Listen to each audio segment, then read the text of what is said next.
Um,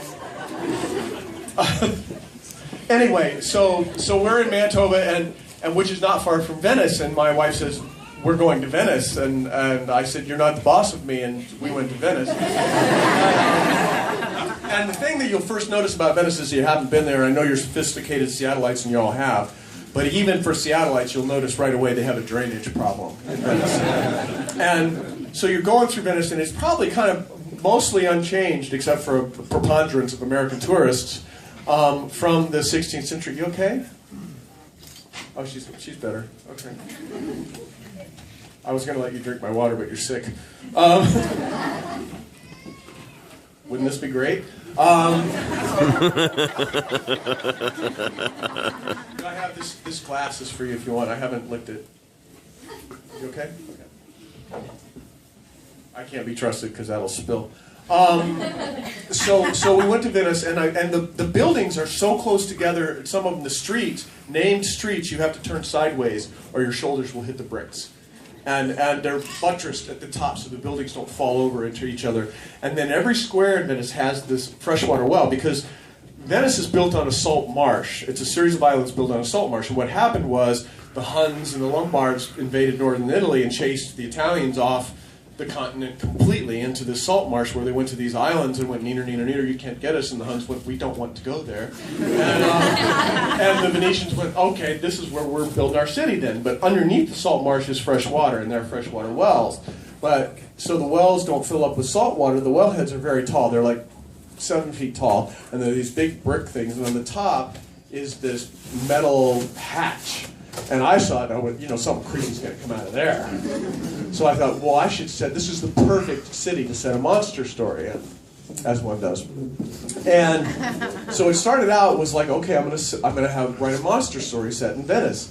And then as I do, I went and I said, well, what horror story that I know of has already been set in Venice? And it's The Cask of Amontillado by Edgar Allan Poe, wherein a Venetian nobleman walls up a guy named Fortunato who's dressed as a fool in a cellar in Venice because he's so obnoxious. And I was like, hey, I have a fool who can be obnoxious, and he's not doing anything. So then was the next step. Okay, what Shakespeare plays are set in Venice?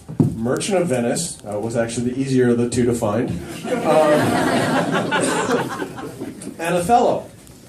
And then what do Othello and Merchant of Venice, other than the setting, have in common? Outsiders. Othello is about a Moorish general, a black African general, who takes control of the entire Venetian military force, and the senators, the sort of elite of Venice, are not really that pleased with that whole phenomenon, because evidently the rumor was he was born in Kenya.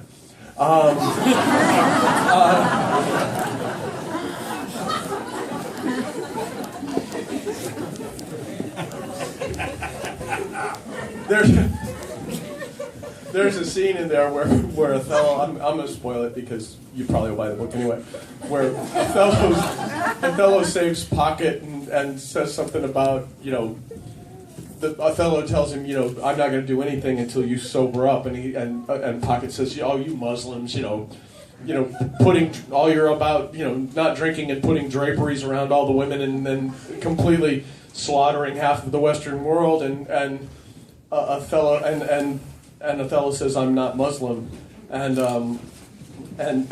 Pocket says, well then secret Muslim. Yeah, so there may be parallels. And the other is about a Jewish moneylender named Shylock. And the thing about Jews at the time, and until really recently, is that they all had to live on one island on Venice. Sort of across from St. Mark's Square is a long sort of crescent-shaped island called the Giudecca, which is a huge coincidence that the Jews would all move there. And that's where all the Jews had to live. And in The Merchant of Venice, which takes place in the 16th century, they would have. And this book had to be set in the 13th century because Fool was set in the 13th century, and otherwise Pocket would be dog-fuckingly old. So, that's a word. And invented by Amy Tan, strangely enough.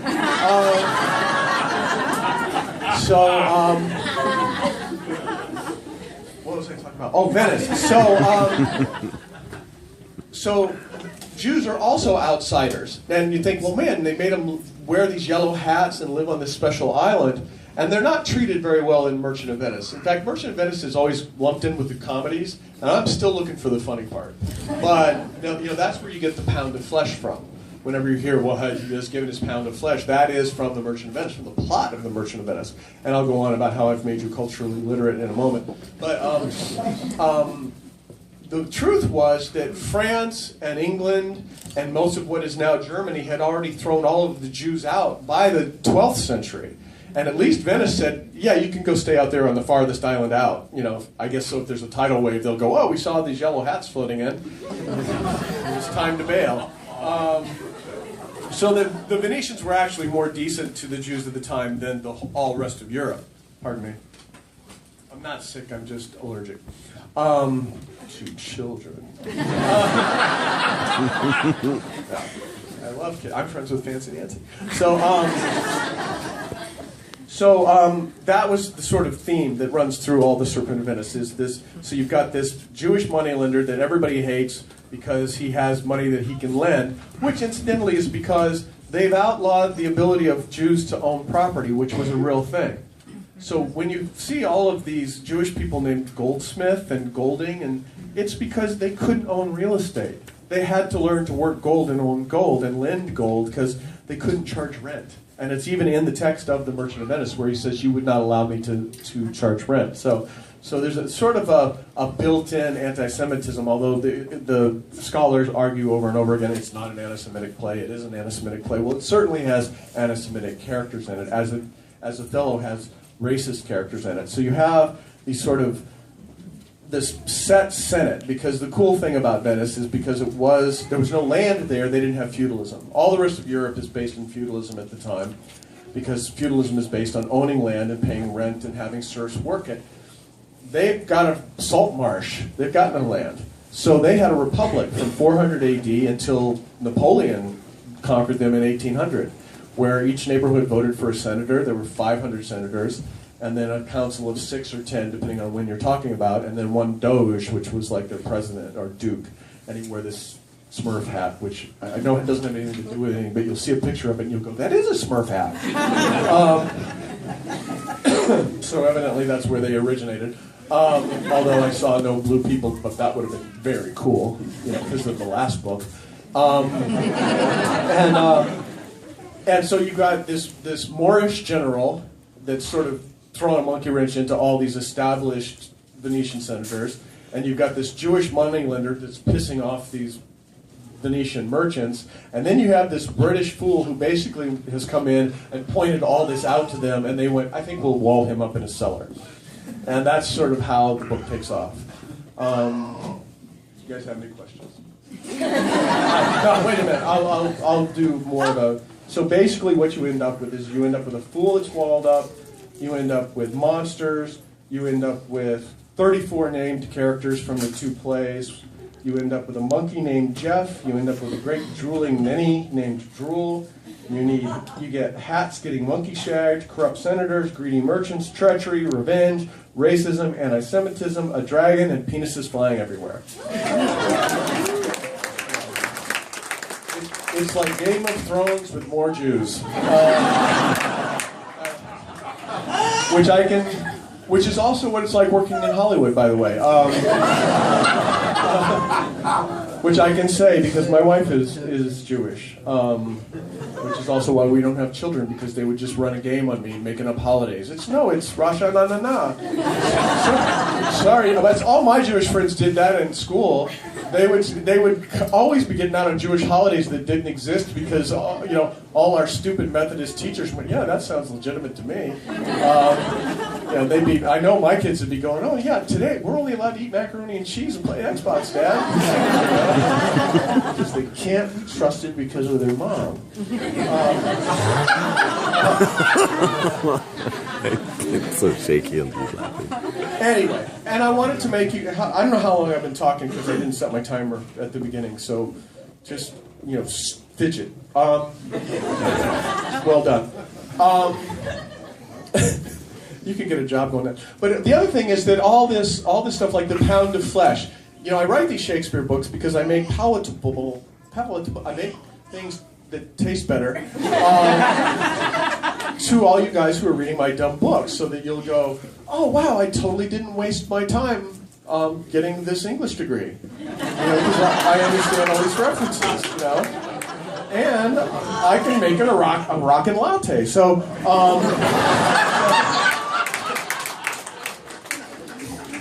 believe me, when I got the call that my first book was sold, I was waiting tables. So, right there with you, my brothers. So you get all these things. Eaten out of house and home is from Henry V.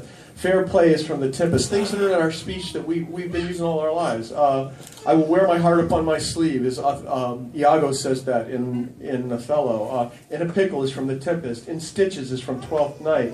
In the twinkle of an eye from the Merchant of Venice. 1,800 different words that Shakespeare coined that did not exist in the English language until he wrote them down. Set your teeth on edge from Henry IV. Send him packing is from Henry IV. Mum's the word is from Oedipus. Too much of a good...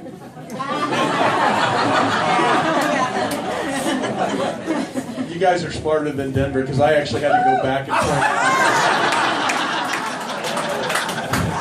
that Oedipus is not a Shakespearean play, but mum's the word. All that glitters is not gold is from Merchant of Venice. Actually, in Merchant of Venice, it's all that glisters is not gold. And we've changed it because nobody really knows what glisters is. I think glisters is basically a rash brought on by wearing body glitter and working the pole at a stripper place. No, she's nice. She didn't come in Thursday because she has a horrible case of glisters from too many lap dances.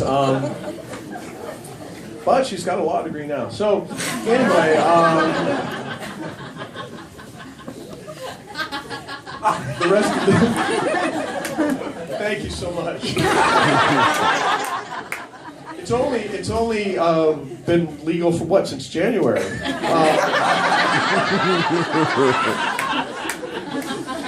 I so love that. I knew that I would go over much better this time than last time. Essentially, you had to be a criminal to come and see me before. Now it's legal. The other thing, I'm trying as I go along. I had lunch with a friend of mine who's a very successful comedian last week, and I was asking about his writing process, and he goes, "Oh, I don't write anything.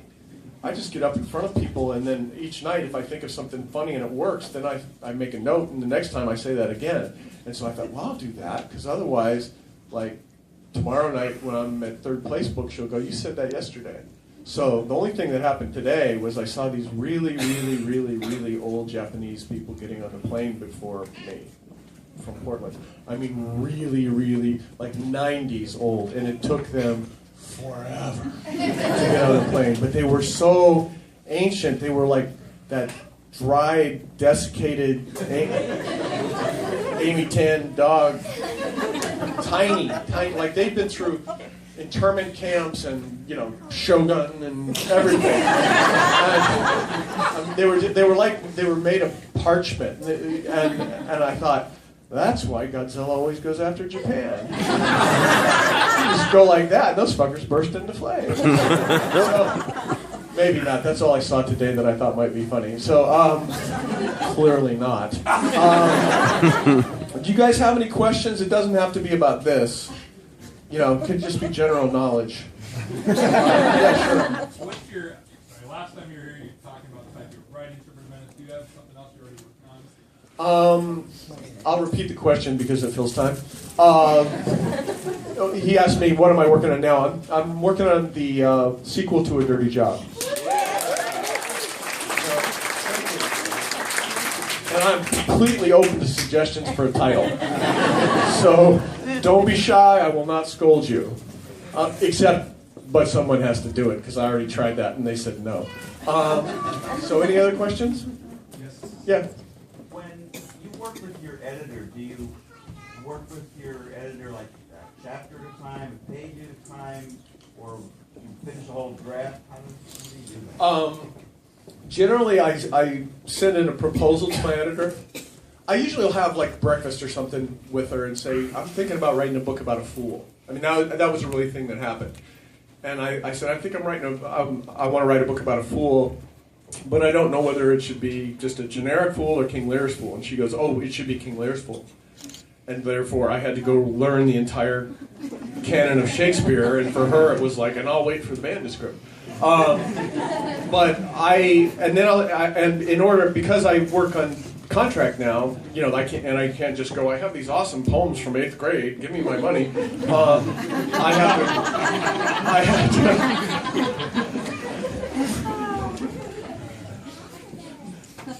Mandy's bra.